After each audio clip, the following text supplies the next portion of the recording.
Shabbat Shalom. This coming week, we read the Torah portion of Vayeshev, but as Shabbat starts, as I sit here with Ariel Gelb, who will be called to the Torah as a bat mitzvah this coming Shabbat, I believe our mind is collectively elsewhere.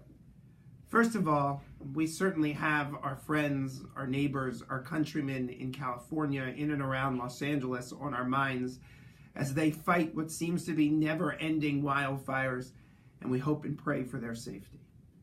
In addition, as Shabbat begins, we hope and pray for the safety of all people in Jerusalem. We know that today has been one of violence, one of protests, one of clashes, and we hope and pray for a Shabbat of peace and for continued calm. This coming week, we will begin the celebration of Hanukkah. And on many levels, Hanukkah celebrates Jerusalem, celebrates our rededication in the city of Jerusalem, where our temple stood so many years ago. Jerusalem is the eternal capital of our people, the eternal capital of Israel. We don't need anybody to tell us that. We know it in our minds, and most importantly, we know it in our hearts. Whether the world recognizes that or not matters little to us. But the reality is, President Trump did what so many presidents did not do in recognizing that Jerusalem is the capital of Israel.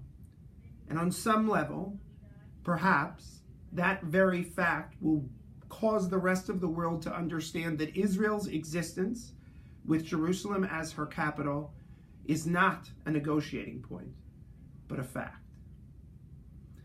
But I still worry.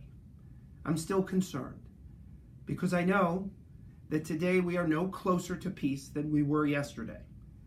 And whether or not President Trump, the United States, or the world recognizes Jerusalem as Israel's capital, we know in our hearts as Jews, we know in our tradition for that the Jerusalem below, the Jerusalem of reality, the Jerusalem of day-to-day life, to match the Jerusalem on high, the vision of what we all know it can be, the city has to be one of peace.